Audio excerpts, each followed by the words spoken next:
Welcome back, everybody, to another episode of Candidly with Coffee. And we are back. We are back. I'll move my mic a little closer. We're back, and man, I could not stop laughing right now, you guys. I had a major laugh attack. I used to get laugh attacks when I was young all the time. I was like known for that. Like laughing all the time, like thinking everything was funny all the time, being annoying. I wonder if you piss people off. Probably. Some people don't take it too kindly getting laughed at. I don't care. It doesn't bother me. You're the best. Honestly, can I be honest? That makes me laugh. Laughing at you and you being able to take it is one of my favorite things about you. Yeah. I've seen some of my boys growing up, they want to fight. They get angry. Like, why are you getting angry? Because that's something I've always done. I laugh. I think things are funny, it's but good some to people, laugh. It's super good for the soul to laugh. If you're laughing at them in a way, then they take offense to it. And you never do. You just... Nah. For what? And I like it's to so laugh funny. And too. Hey, you got to be able to take it and dish it and all the above. I was doing a little video, like a pre-BTS video that I wanted to post on social media, and I put a filter on. I didn't even show you it yet. And it actually, the camera was recording it, so it recorded me recording you. But I literally, you guys, almost peed my pants. I was laughing so hard. I'll put up the short video here for you guys to see. But happy Monday. Happy Monday. I'm over here having laugh attacks, but hey, it's a good way to start the day. Yeah, gotta laugh. It's good for the soul. And before we get too far into this episode, up, not down. I wanted to give a shout out to my cousin Lisa, who is a big time listener of the podcast, because it's her birthday. Happy birthday, Lisa. Actual birthday. And we grew up, just to give you guys a little heads up. Can we not play with the dog during the pod? Get him. Come on, Charles. He's over here playing with the dog, and now it's messing up my mic, and what a mess. Okay, good. Sorry, guys. We grew up like sisters, so our moms were sister-in-laws. So it's my dad's sister and my mom were pregnant at the same time, and so they were like best friends and very close.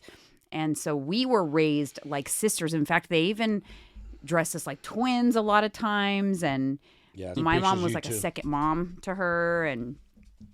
Yeah, I'll see if I can find some pictures of us older, of us when we were young and put them up. But it's her birthday. Happy birthday. And hopefully she has a very good day. I feel like birthdays are special because birthdays are the one day you really don't have to share with anybody else. It's your day. Yeah. You know? You're welcome to the earth I made it day. Like I made it to this life day. Yeah, like I think it's important to celebrate birthdays or to make somebody feel special on their birthday. Because it's a special day that they don't, if you care about that person, that's, I think so. I think I maybe have appreciated that more as I've gotten older. Like birthdays are special. Making it to another birthday. It's not a guarantee. No, even us. I don't care how old you are. It's no guarantee that you're going to make it to your next birthday. How old, how young, there's no guarantee. People think that, I'll see you next year. Nope. You don't know. Anything can happen. You know how crazy it is out there in the world? Crazy. I know. You have to appreciate every day, every year, and take some time on your birthday to make it about you and be selfish. I think you should be selfish on your birthday, be celebrated by your loved ones on your birthday. I don't know. I just think so. Yeah. It's a special day for sure. Yeah. I think just as I've gotten older and everything I've happened, losing my mom and my dad, like it's being such a big deal. He was so excited to get to his birthday. And so it just made me really appreciate birthdays. Yeah. More. Tyler's got a birthday coming up. He's going to be 26 in a couple of months. Big 26. Also wanted to give a little shout out to a listener who left us a 5-star review. Thank you so much, Cindy McLew. She wrote, "It's a dose of motivation. She loves the pod. Weekly dose of motivation needed to continue with my weight loss journey. I appreciate you both." Thank you so much, Cindy. I really appreciate that. Thank you. And if you guys haven't left us a review, please head over to Apple Podcasts and leave us a review if you can. If you don't listen to us on Apple Podcasts, you could always just comment, share our YouTube videos. Make sure you're subscribed on YouTube. That helps us out as well. Oh my goodness, Charles, you're crazy. And in other news, speaking of birthdays and it being my cousin's birthday on the 26th, Lisa, today I'm going to go celebrate her birthday. Nice. Yeah, we're going to go just out to eat and probably grab a drink or two. Or two. That's why you're driving me. Sounds more like 2. Maybe 2. And that's why I'm being Nothing wrong with that. responsible. Yeah. And you're going to drop me off. Sure. Such a nice So you husband. don't have to drive. What a sweetheart. Cheers. Dink. So I still have to do the pod because it's part of life. It's a non-negotiable for you guys and for us to be consistent. We got our steps in this morning. Yes. Going to be 7:30 a.m. on a Sunday. We're on the road. Yep, No and I excuses. want to share a couple of commitments because accountability Yes. is key. We made a couple commitments yesterday because I've realized that on the weekends, I am eating too many chips at the restaurants. Yeah. I'm indulging too much in the chips and salsa, and I need a reset on it. Yeah, because we can't track those. And then we order. You want another I don't even serving? try to track Sure. them. It gets out of hand. Yesterday, we quick. went to Chili's, you guys. I don't know if you've been to Chili's Bar and Grill, and we had 2 baskets of chips, huge baskets. And I felt like disgusted when I stood up. So I thought, well, it's time for a reset. And I'm not usually someone who does this type of thing, but I'm going to try it. And I'll let you guys know how I feel about doing this. But we're going to take a 30-day break from donuts and restaurant chips. So I'm not talking about like during the week if I have chips and sandwich and I measure out a serving of chips. That's not what I'm talking about. I'm talking about when I go out to eat on the weekend to a Mexican restaurant and they bring basket after basket of chips. Man, Mexico, the country of Mexico does it right. They bring a little basket of Yeah, chips. one serving. Like this. America, like that. Huge. Like, yeah. honestly, that basket is for 4 people. If I get like ceviche somewhere and they put a couple of chips on my plate, that's different. I'm just saying I'm taking 30 days off of the chips and salsa and guac and stuff. I think we should include bread on that too. You mean on the table? Yeah. You know, some places we I'm not go talking about bread during the week. on the table. Just extra like stuff. restaurant, You can just, yeah, that because extra. Like it adds up. I think That what we're extra adds boiling up. down to is just eat the meal when you go to the restaurant, not the pre-stuff. Yeah. Because I actually didn't quite enjoy my fajitas as much as I should have because I was overstuffed I on the didn't enjoy my chips. meal as much as I did enjoy it, but not like I would have. Exactly. Too much chips. Yeah. It was overkill. We So were anyways, too hungry. 30 days off of the chips and 30 days off of donuts because I got donuts 3 weeks in a row. 4 weeks in a row. We got donuts and then Peter's Bakery and then donuts and yeah. You know what you guys could do too, though? So, and we should do this like later on when we come off this chip thing. Is like when they ask us, would you like chips for your table? We order. Yes, but can you please wait till our food comes so that way we don't overeat? Say I order tacos, the chips come with it too. Yeah. Does that make sense? Instead of loading up on chips and I'm That's full, what I'm saying. then I don't eat my protein meal correctly. That's what I'm saying. So like this moratorium that we're doing, it doesn't include if you order something that comes with a few chips on your plate, Yeah. that's fine. It's the appetizer chips and pre-food chips. Because I know sometimes like today I might have ceviche and if they put a couple of little chips on there, Yeah. that's it.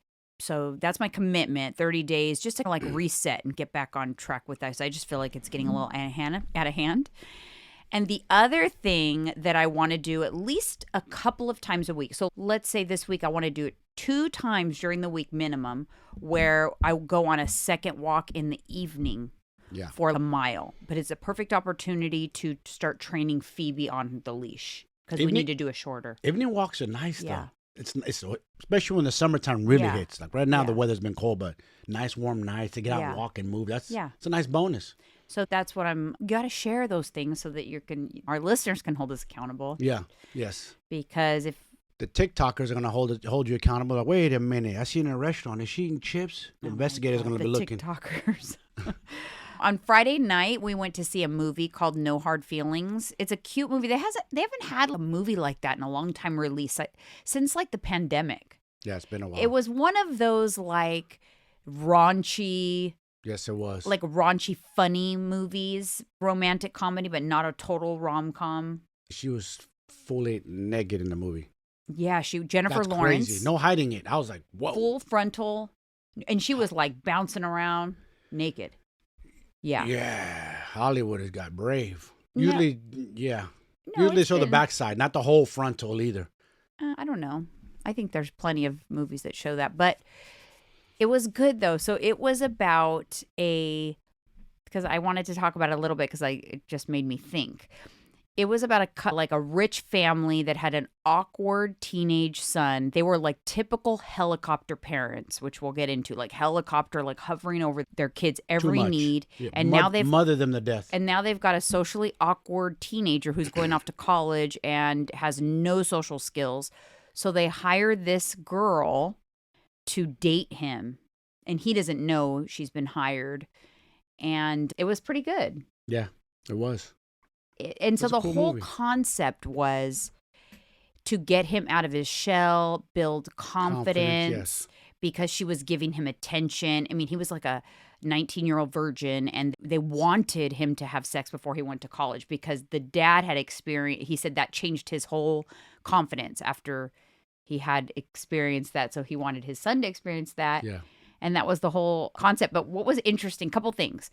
She came on so freaking strong onto him that it scared the crap out of him. He was scared. Yeah. You were saying that's not okay. Rewind. You Go ahead are. and ask me. You want to Didn't it happen to you? Didn't it happen to you where a girl came on too strong? You were young and she was older, and you got a little nervous. Yeah. Yeah. It was a little overly aggressive. You know what I mean? Oh, back up. Chill out. Simmer down, lady. Yeah. You know what I'm saying? Relax. How old were you? Damn, I don't remember. Were you like young? Because do you remember she said she tried to get you to do some things that you didn't want to do, and you're like, oh no, I don't do that. Yeah. I'm not ready for that yet. I was like 18-ish, maybe 19, 18 on there. She was about 10 years older than me. That's so weird that she would do that. And this young guy she's trying to take advantage of, and you're like, oh. Yeah, no. When you told me that story a while back, it cracked me up because you're like, oh. Yeah. Because you were I was like, a boy, not a man yet. I wasn't ready for that level. There's levels. I'm sorry. I wasn't ready for that. Not at that time. I thought that was funny. But that's what this movie reminded me of. He looked at her like, she was like, don't you want to have sex with me or whatever? And he said, no, it looks like you want to eat me. He was like scared of her. He was attracted to her, but still scared at the same time. But it did work though. He got confidence as soon as she started giving him attention. It's amazing how that works. You need to have that confidence. I know. Because I told you stories too when I was young, and I used to be worried like, dang, am I ever going to land a girlfriend, or one day I'm going to be married? I don't know. I never looked at myself like I'm an attractive kid or nothing. But one thing I did do as a teenager, what do we say? Control what you can control. I got my ass a weight. My father bought me a weight set. And I worked out because I wanted a nice little fit body, muscles. I thought that'd help me get girls. And it did build my confidence, and it did help because I built myself. Key. I built myself with a nice body. If you have an awkward child out there, whatever, weightlifting. Because I was talking to my brothers last weekend. We were at my dad's, and I asked them what inspired them, and they said the same thing you did. The Arnold movie, dude, 80s. Arnold Schwarzenegger and Sylvester Stallone's my inspiration. So they watched that same movie that we talked about a couple episodes ago, and they said that my dad said, okay, and he went and bought them a weight set and put it in the garage, and they would just pump iron and get all motivated by watching that movie. I thought that was super cute. That, like, my dad, he was always so good about doing that kind of stuff. He would just somehow manage to muster up the money to buy them a weight set. You know what I mean? Yeah. Parents are just amazing. Didn't your dad do the same thing for you, right? Yeah. Bought you a weight set. But it does help. Dude, that was the start of it. That was the beginning. Yeah. And look, to this day, 48 and a half, almost 40.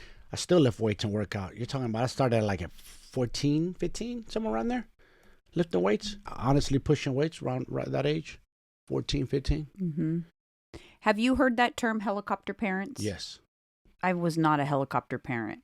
There's helicopter girlfriends, helicopter wives, where they just smother you to death. Smother, like, back yeah. the fuck up.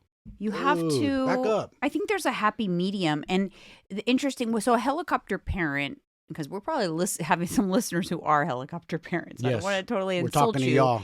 It can be tempting, especially with your first child. I feel like I learned a lot with Tyler, and by the time Alyssa came around, I started to loosen the reins a little bit. Like I was overly, like I told you, remember, I was so petrified of getting soap in his eyes that I was very careful not to splash him. Fast forward a little bit, the kid was afraid of water because I did that to him. Oh, wow. You know what I mean? Mm-hmm. You create problems. Sometimes you overcompensate. You do something too much. There has to be a balance, like we've talked about so much. with everything. Sometimes you have to let them fall and scrape their knee or get shampoo in their eye. So then they learn. You have to do those things. So helicopter parents are just over the top. They're trying to anticipate every need, fix every problem, have their kids have a perfect life, a perfect time at school, all the friends, they don't let them go through stuff. Yeah. And then when they get ready to go away to college, then you're like, oh, shoot. They don't have any skills. Social skills, awkward, confidence level, low. Yeah. I also always felt like the kids, my experience is that the kids that were, their parents were super overprotective. See, back in the day, that's what we would call it, overprotective or strict. Now they call it helicopter parent. It's like a new term. I know. But the kids that came from really strict parents went buck wild in college. Whereas the kids that kind of already had some freedoms, they were just like, meh, okay, this is cool, but I'm like not going crazy. It's like, I don't know if it's the same thing, but I've gotten in nightclubs before. I was of legal age, both 18 and over and 21. I've been in both. So by the time I got to the 21 and up clubs, it's like, I already been here.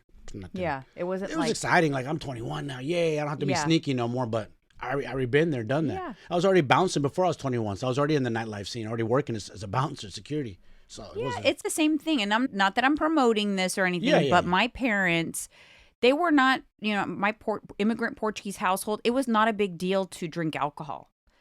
So it's not like we were like drinking wine at dinner or anything, but we weren't forbidden to like, hey, can I have some? And they would give you some, or have a wine cooler at a party or something like that. It's always like that. We were allowed to, so it was not a big deal.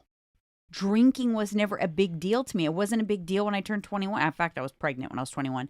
But it wasn't a big deal like, oh, yay, now I get to drink, because I'm like, okay. I've always been able to drink. I got my cousins in trouble at an early age. Really? Yes. They got me drunk or something. Oh, they got you drunk. And I think my mom figured it out, and I might have told her who did it, and they got their asses whooped by mom. Yeah, I was like 9 or 10. I was probably like 8 or 9 years old. That's way too young. I know. That's way too young. But your mom also was really sensitive to alcohol because her father. Yes, and I should have been more, what's the word I'm looking for? Empathetic? Yes, both. Yes, I wasn't. And I understand why she used to get mad when I did drink when I was older, because she grew up with a violent, somewhat abusive father, alcoholic, hardcore alcoholic, would beat her and her sisters and that type of stuff. Of course. We are a product of our childhood a lot of times. Yeah. And the things that we experience in childhood, and that kind of makes us the type of parent that we become. But you also have to be open to learning as you go, and you're not going to get it right the first time, and you're going to make mistakes. But it was a good movie, though. I did like it. I thought it had there was lots of messages in it, and it was funny. Yes. I laughed out loud a few times. I liked it. I would recommend. Good movie. Would you recommend it? Yeah, it's a funny movie for sure. Yeah. The funny thing is, I had a note here. What gave you your mojo? Because this kid got his mojo with that girl, but you said so weights is what gave you your mojo. A lot of things. Weights, streets, the neighborhood I come from, fighting. That built my confidence, beating up my bullies. A lot of things. Basketball, beating up your bullies? Yeah, like fighting. Oh. That's the area I grew up in. I was like a badge of honor growing up where I grew up. That kind of fighting, yes, playing sports, working out, all that. It's a combination of it all. Gave me confidence. That's good. How old were you when you had your first girlfriend? Maybe 3rd or 4th grade, I think. 3rd or 4th grade? 5th, maybe. Oh. Do you really count that as more like puppy love? No, I count the one that you tongue kissed the first time. That's the first real. I don't remember. That's going way back. I think I first French kissed the girls. We used to call it back to like 5th grade or something. Kiss. What? 5th grade. Dang, that's young. I was in summer. I can't remember exactly who it was, though. Mine was summer of 7th grade, I think. Yeah. Big deal. Oh, you French kissed her? Remember they said? French kissed. Oh, God. All that stupid shit when you're young. Man. All sloppy ass braces and all the things. I hate when some of my boys try to brag, oh, I got laid at 10 years old. Really? You did, bro? You knew what you were doing at 10 years old? Yeah. Okay. Yeah, sure. Exactly. I was always out there, and I was always aware of things, but yeah, 10 years old, I don't think I was ready. I'm just being honest. 10? You're a child. You're a baby. Yeah. No, definitely not. Yeah, crazy. But you guys talk a big game. They always do. They talk about, oh, I smashed her for an hour. Oh, you're a porn star now, huh? Really? Okay, sure. Okay, but you can did. we, for the record, when guys say that, then I really know. Then I really know. Oh, you should hear how they brag. You really know that they have no idea what really matters, because there is nothing that sounds wonderful about getting smashed for an hour. That's how they talk. Or like when they say like That's how men talk. they go like very hard or something like that. Yeah. No. You're in that kind of shape, huh? Okay. But whatever. What I'm saying is, that's not what makes it good. No. So when they say that, means they really don't know what they're doing. That's what I'm trying to say. When you then you know, oh, okay, so you don't know what you're doing. Taking you over an hour to pleasure your girl, huh? It's just, that's not fun. I'm like, I'm ready to have a snack. Give me a snack. Give me a snack and let's watch Netflix. What are we doing? Are we trying to make a porn movie, or we just have intimacy and onto the snack? Oh my goodness. Yeah, it's because you build up an appetite.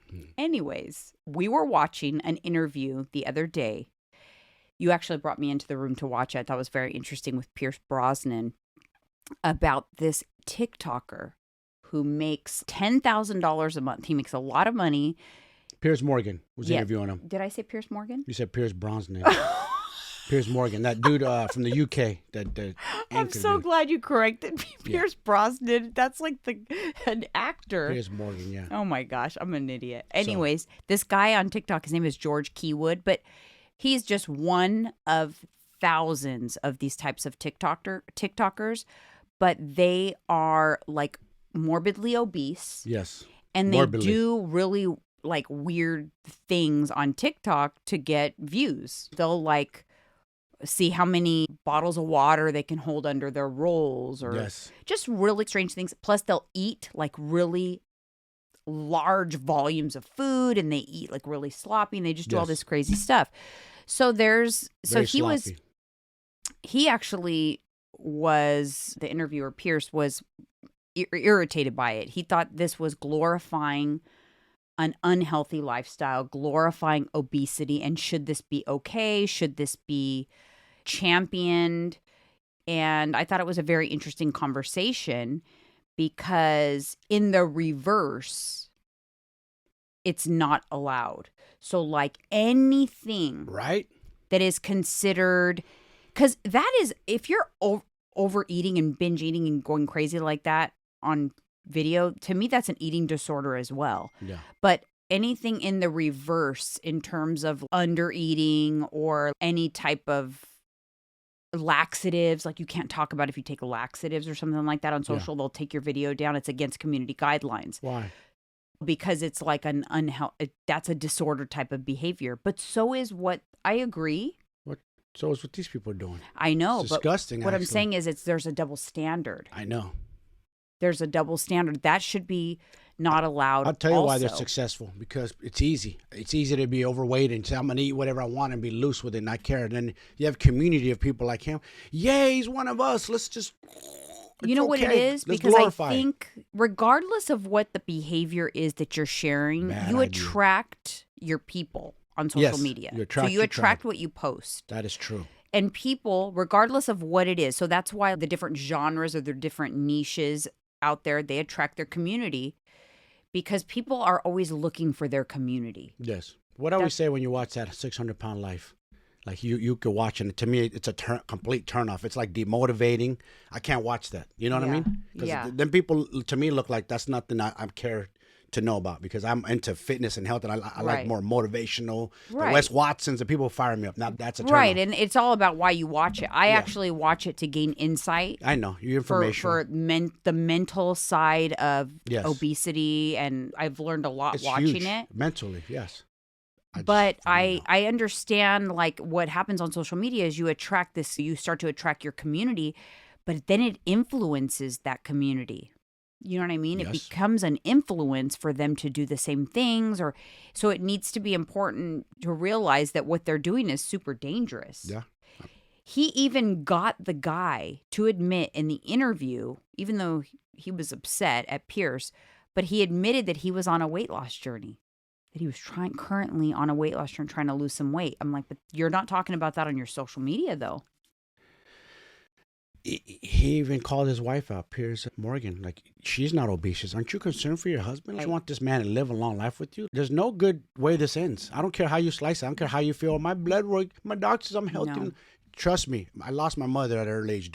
Obesity was one of the factors, 65, led to her demise.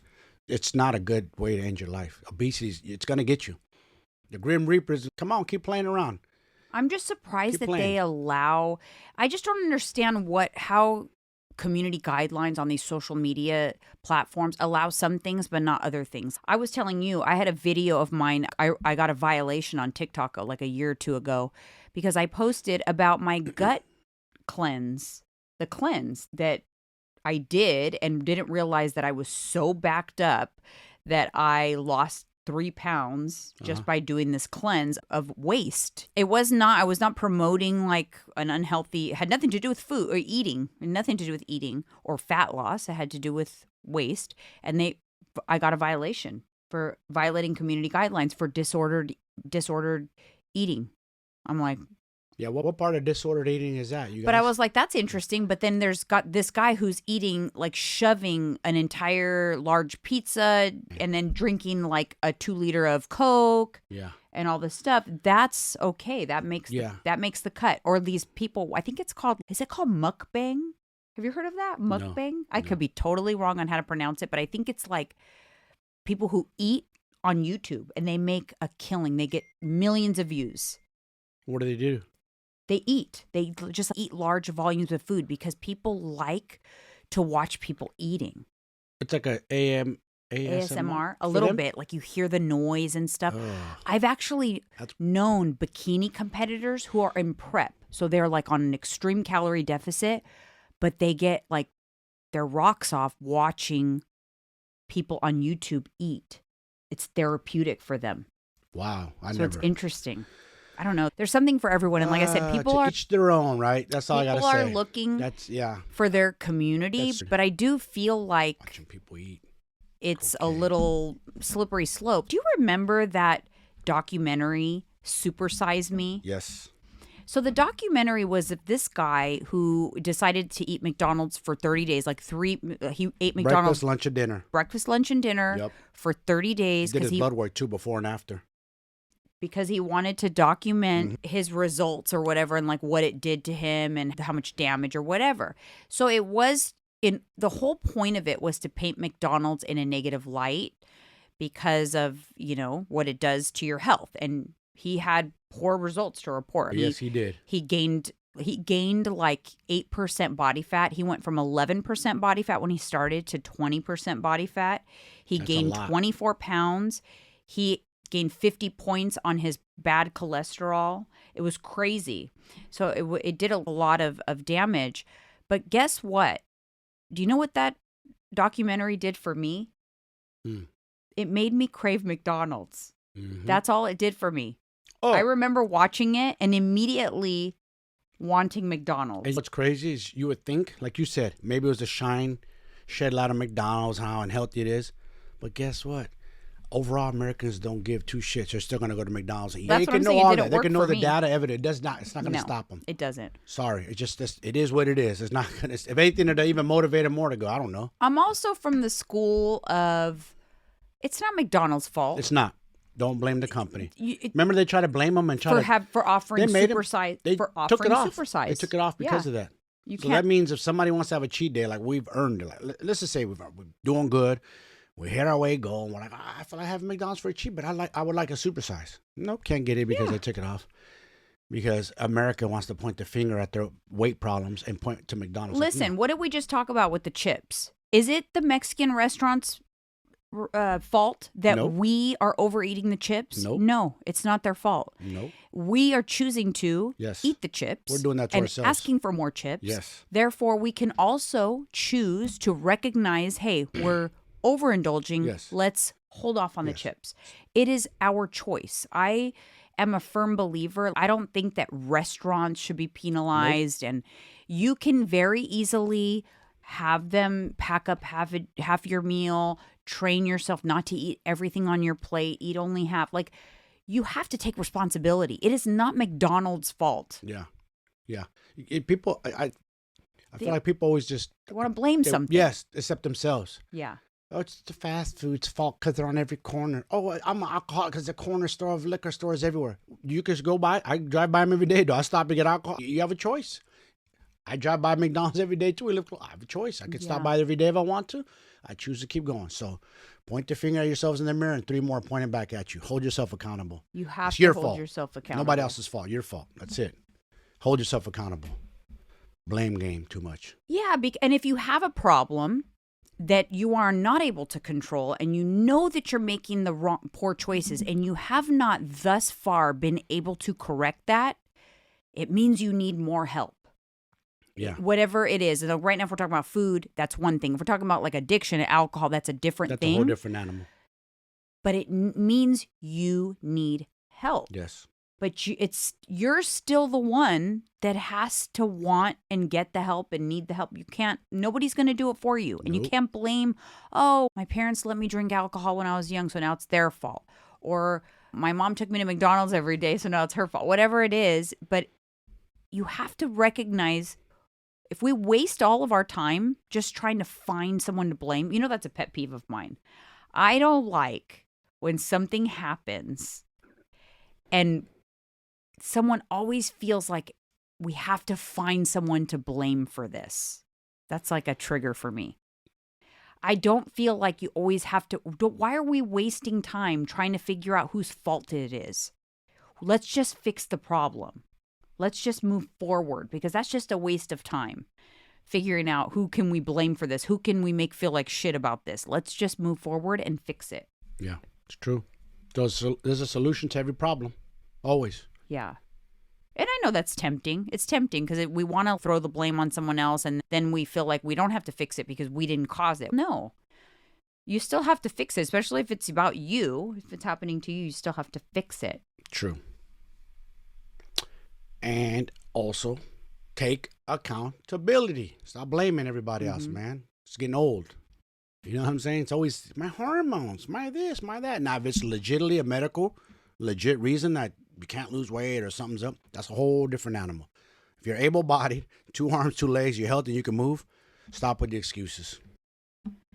But you still have to identify what that problem is, and you're still responsible for trying to do something about it. Just because you find the cause or the blame of something doesn't mean the problem goes away. Nope. You still got to try to overcome it. Got to take action. Got to do something about it. Yeah. It just doesn't go away. Doesn't I'm just going to do. You have to work on it. What are your weaknesses? If you have weaknesses, like you really have ice cream weakness, something real bad, maybe don't have it in your house. Don't tempt yourself. Get the temptations out. I'm a believer in that. Everybody is different. Yeah, everybody's different. That's why, it's so hard. I don't have. There's not one size fits all. Yeah. You have to figure out what works for you.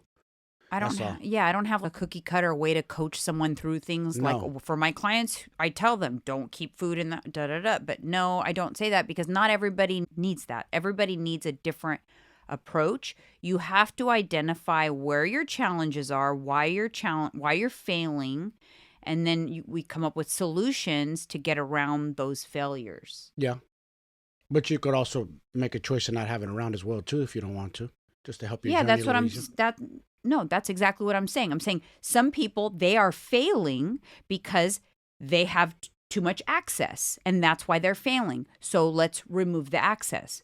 Some people, that's not the solution. You know what I mean? That's not why they're failing. Some people are failing because they're not eating big enough meals throughout the day. So at night they're hungrier. And so then they oversnack.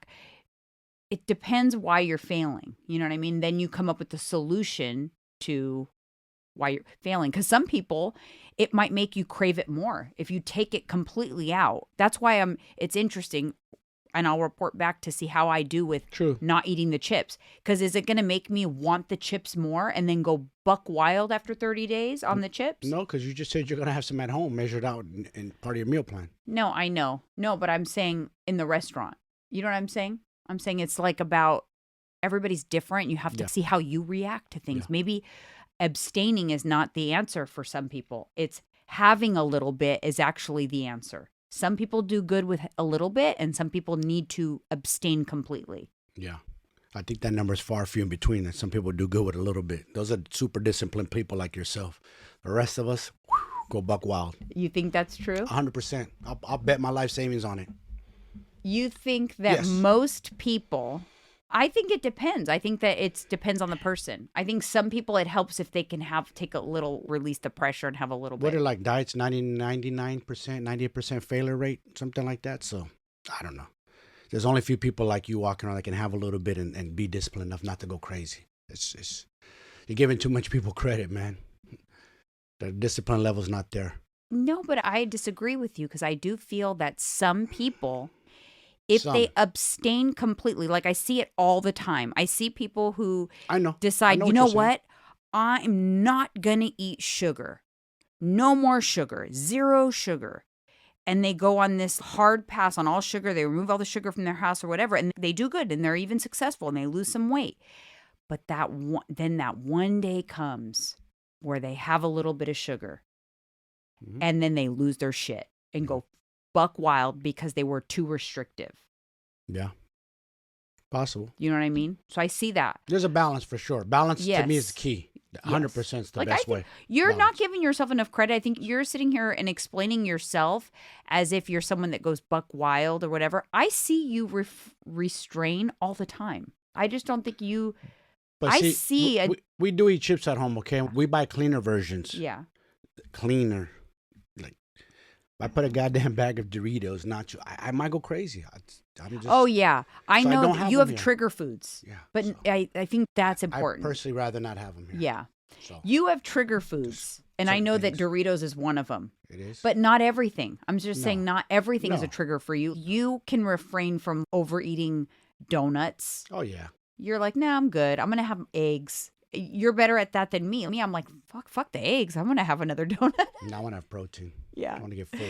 It just depends. It's just crazy. Everybody is so different when it comes to that. I was watching a podcast earlier today, actually, on YouTube. It was with Lauren Bostic, and she was talking about how she's super busy. This chick is the Skinny Confidential. If you guys don't know who she is, I actually love her. She's super podcast. busy, you said? She's super busy. Okay, she's got 2 young kids.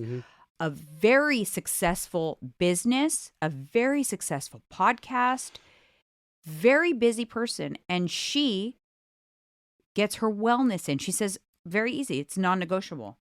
My wellness is on the calendar. And her assistant was in this podcast and her assistant's like, yep, I can vouch for that. It's a non-negotiable on her calendar. It is she has morning and evening wellness baked in.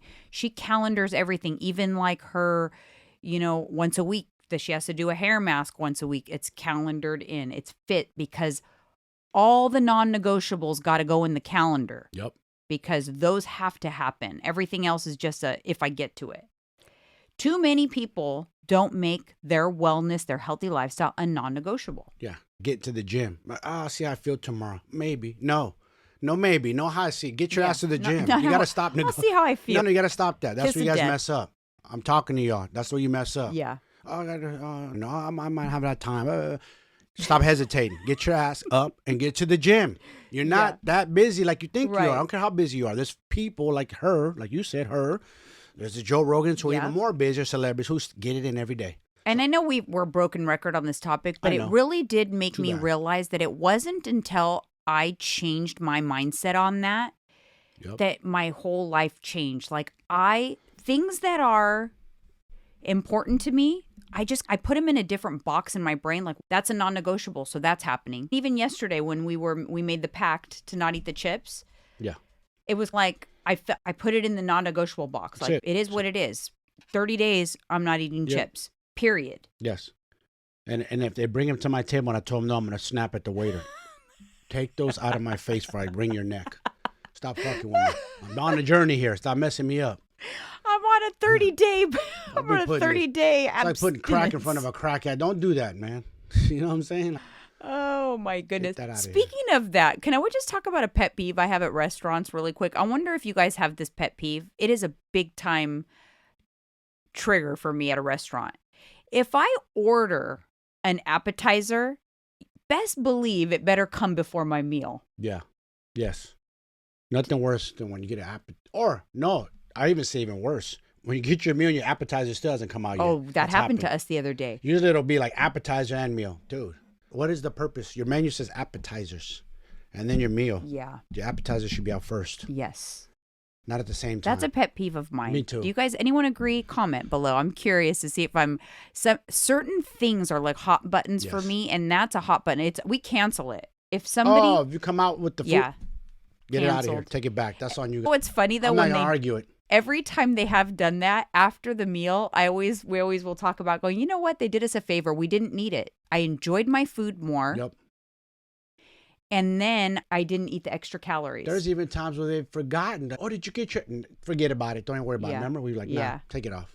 Take it off. Yeah. So that they actually do us a favor when they do that. And it makes you realize in this country, Kind of the saves USA, saves us from ourselves. you don't need an appetizer You don't. unless you're going to share an entree. Yep. That's a smart thing to do. Share an entree, get an appetizer and share an entree. That's a good thing. But in the USA, man, those portions are huge. Okay. You do not need an appetizer to your meal. And I'm talking to myself because I'm always looking for appetizers. So it's not like I'm lecturing you guys on my soapbox. I'm talking to myself right now and to you. Yes. We are so bad. We always want the food before the food. And we don't need it. Like, I really was a little disappointed yesterday. I was like, dang, these fajitas taste so good, but I'm stuffed to the gills from those fucking chips. We went overboard on the chips, and I'm just mad at myself. You know what thing we don't do, though? Is we don't ever get dessert. No, we don't. I wonder how many Americans get dessert after their meal. Or another question that's ringing in my head. I wonder how many calories the average American overconsumes. That's be too hard to track, but I wonder how much. Because dude, it's so easy to blow your calories. One meal at a restaurant, you're already at you're done. I see the calories on some meals. I'm like, holy moly, 2,000. Yeah. If you're gonna go, like you said, you've taught me some things. If you're gonna go like that, eat a meal that's gonna be that heavy. Try to fast or eat something like just pure protein only, and make that just one meal and either split it in two or just that one OMAD. That's it. But if you're having your regular meals and then you go eat something like that, yeah. Because I do love that restaurants put the calories for their meals on the menu. Because it's eye-opening and it makes you make better decisions because you're like, that's not worth 2,000 calories. That's not worth it. Mainly carbs and fat, hardly any protein. You look at the breakdown, you're like, no. And I love that because most people don't realize how many calories things are. They don't. They really don't realize They're it. clueless. For example, I throw it out there, sugary caramel frap from Starbucks with all the fixings. What's the venti? Probably has 500 calories plus. Oh, a venti? Yeah. Oh, probably like 700 plus. That's just a drink, you guys. A lot of times, you guys don't even count that as your calories. There's no calories. Yeah, liquid calories count too.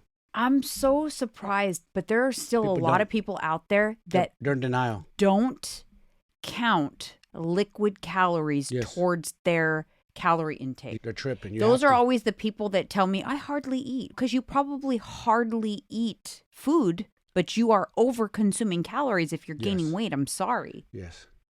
My sister was addicted to those for a while. Yeah. Jessica, I'm talking to you. So stay away from those. I looked at it. I was like, dude, did you realize how much calories and sugars in this thing? You got to be careful because if everybody's listening. I don't know. Someone mentioned something to me about the podcast and I was telling Tyler about it. He's, Mom, you got to understand people are listening. So if you're going to share things, make sure you're okay with everybody that you're talking about, hearing what you're talking about. I was like, I don't know. Sometimes I just assume that family doesn't listen, but they do. Guess they do. They do. And our numbers are going up, though. Like 12% increase. But it's a good thing that people are aware. Dude, liquid calories count, you guys. Don't waste your intake on liquid calories. Is the moral of the story. Eat food. Speaking of family member, here I go sharing another story, but I actually don't think she listens, but it doesn't matter. Michelle, my niece, she had come at Christmas time and she had a really hard time grieving my mom's loss and gained a lot of weight. She specifically said, I eat my feelings. And I watched her. She gained a lot of weight. And every time she would come visit, she lives in Nevada, she was a little heavier and a little heavier. And at Christmas time, I was just, Michelle, you got to do something. You just got to make some small changes. Yep. You know, because small. It's getting, and she's, I know, it's bad. And she started to have some health issues and things like that. And so the last few visits, every time she comes, she's smaller. And I'm like, I'm so proud of you. Like, you're making changes. And she's not doing anything crazy. What was the biggest thing, the biggest change she did? She subscribed to HelloFresh. Yes. And started cooking meals at home instead of door dashing and eating every meal out, because her and her boyfriend would eat out a lot and DoorDash. She was cooking a nice, healthy, balanced dinner, a really delicious dinner through HelloFresh. What is that? They bring the kind of prepackaged food already? It's not prepackaged. It's all raw. All raw? They give you recipe cards, and everything to make the recipe is in the package. Oh. So you make the fresh meal, and it's all portioned out, and you know what your macros are, and really cool. They sponsor this episode, but it's really cool. I actually want to try them. We'll try you guys out. Just get a couple, maybe maybe twice a month, have a nice home cooked meal like that. But she started doing that, and that made a huge difference. She lost since December, so in 6 months, she looks way better. Like 35 pounds. Yeah. It was crazy. Something that you hit on, and we don't realize this is. She was packing on that weight, and it's self-induced. You were making ourselves feel like shit and sick. Mm-hmm. Americans, we're doing it to ourselves. Mm-hmm. Don't blame the chemicals. Don't blame the government. It's you. Right. And if you make some changes like she did, look at that, turned it around. Now her vessel's better. She feels better. Now, she's 35 feeling pounds. better. Her blood work's probably way better. Yes, all the better. things, mm-hmm. right? Yep. So, the government, the chemicals are still there in the food. The things are, but if you're not over-consuming, mm-hmm. then you're not going to reap those. Like the guy at the Super Size Me documentary, right? If he had McDonald's, a normal person, like once or twice a month, your cholesterol's not going to go up 40 points. No. You're not going to gain 10% body fat. None of that stuff's going to happen. Nothing. It happened when he ate McDonald's for 30 days for breakfast, lunch, and dinner and supersized it. I think in the documentary, he would only supersize it if they asked him. Oh. You want to supersize that? And he would say, yes, please. Supersize. I don't think, me personally, if I try to experiment on myself for a month straight like that, like breakfast, lunch, and dinner, I'd probably die. I'd probably have a stroke. My blood pressure would probably go through the damn roof. Because the sodium and everything? Yes. Can you imagine that if I tried to do an experiment on myself, my blood pressure would probably go... I would be like a rocket ship. Listen, I do a lot of things for the love of my clients, and I watch my 600-pound life for knowledge and all of that. Yeah. But one thing I will not do is something where I have to put on 20 pounds or something. No. Absolutely not. Crazy actors have to do that sometimes for movie scripts. Like Matt Damon had to gain a ton of weight for that Nike. That's why they get paid the big bucks. Yes. Because I would not do that's a lot. It's a lot on your body. It is. It's a lot of it. People don't realize it's going to damage your skin. It's going to have negative effects on your health. It's going to mess up your hormones and how you respond to hormones. Remember we talked about a couple episodes ago all the hunger hormones and how our brain responds to them. If you suddenly start ignoring hunger signals, fullness signals, you're going to mess up your brain's receptors to those hormones, and it takes a while to repair all of that stuff. It's because a lot of damage. Yes. I'd have to be making like the Hollywood dollars to do something like that. Yeah. Listen, I can tell when I put on a few pounds, I don't like it. Yeah. I don't like the way I feel. Squishy, squiggly. I know what you mean. I just don't like it. I feel like I just don't feel good. And I'm glad I do. I don't want to get used to that feeling of those few pounds and accept them. I want to not feel good because then it makes me think, oh, time to tighten the reins. Remember when I was 250? I fucking fall asleep everywhere. I felt like shit, had no energy. As soon as I sat on someone's couch, I was out cold. In the car, on the couch, you would take long naps in bed in the middle of the day. You sweat a lot. You were moodier. And that's not even morbidly obese, not even close. I was obese, but not even, I was still working out and stuff. It was just, I was packing on too much weight. Yeah. I'm like 190 now. That's 60 pounds. You didn't wake up early, like your whole lifestyle was different. Go to bed late, wake up late. Yeah. Think about that. I switched it up. Turned it around. You turned it around. And I'm going to be honest with you guys. I probably wouldn't be alive if I didn't turn it around. This high blood pressure shit is serious in my family. It took my cousin out at 40 years old. And she made it to the hospital. Still, she died. She didn't, reason. She made it to the ER and still the stroke. Yes. She didn't beat the stroke. No. So she died. At 40. And then your dad was young as well. 50s. That's young. Mid-50s. That's very young. So it's that little monster's chasing my family and I. For sure it's chasing me because I have it. I know for a fact. I take medication. So that's why I couldn't do those experiments on me if I wanted to. No. In fact, we're trying other things like you're taking the Berberine to see if it. Yeah. Have you tested your blood pressure to see if that's trending down? We should probably start doing that. Yeah. Probably tomorrow because I ate heavy yesterday. All that sodium chips. My shit's Yeah. probably to the roof. I actually have That's another been. thing why I have to watch the chips, not to Yeah. cut you off. Is Yeah. I have to remember salt. I got to be careful of salt. Yeah, for sure. Too much. Too much. I just to give you guys an update on the Berberine, and I'm going to be doing another video on YouTube this week on some different topics, but I like it. I do feel like it helps. I do feel like it. I can tell that my blood sugar is more balanced. And I don't know, I like it. And I don't have any adverse side effects at all from it. I have not had issues digestively, bloating, any of that. So been really happy. Nice. The videos, and there's been so many videos about Berberine going viral so that the product sells out quite a bit. Yeah. So when I went to reorder, they did not have the Thorn brand anymore. It wasn't in stock at the time. It was going to take 2 weeks. So I ordered another highly recommended brand called Metagenics. So that's what the one I started taking now. I'm now taking the Metagenics brand of Berberine. I've been on that one a few days. I like it. I need to try it. Yeah. The new one that you said. The new one. Yeah. So make sure that when you do take it, you only take one because it's 500. Because listen, my appetite's never going to go away. But if it takes the edge off a little bit, that's winning. Just I do calms feel it like down. it does. Mm-hmm. When your thoughts are mental, not to get off topic, it's going crazy or you can't control them, take something to calm them down. Yep. And also what's coming this week, I am going to do a video for people who are coming off of semaglutide, so Ozempic or any type of GLP-1 type weight loss medication. I'm going to do a video that's going to give you tips on how to maintain your results from your weight loss medication, because I've been gathering a lot of information over the last few months on tips and tricks and things that you can do to help, and also what to expect, because a lot of people are coming off the medication and the clinics. As soon as you stop paying those clinics the money, they don't care about you anymore. Nope. They're not helping people to maintain their weight loss. They actually would rather you probably gain it back and then have to come back to them to get on the meds again. It's a business, so they're not going to help you. No. I'm going to help you with that. I'm going to do a video on it. So make sure you're subscribed to us here on YouTube, because you will get that information there. And thank you so much for tuning in on today's episode. We will see you guys again on Friday. Thank you.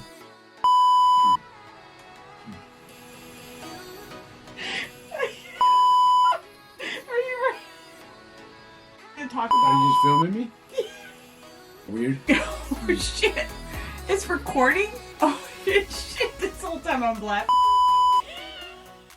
I can't do this.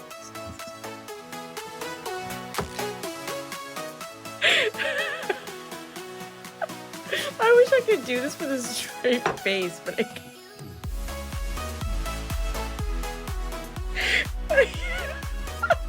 Are you ready? What do you want? Do you have anything to talk about? Are you just filming me? Kind of weird. Hi.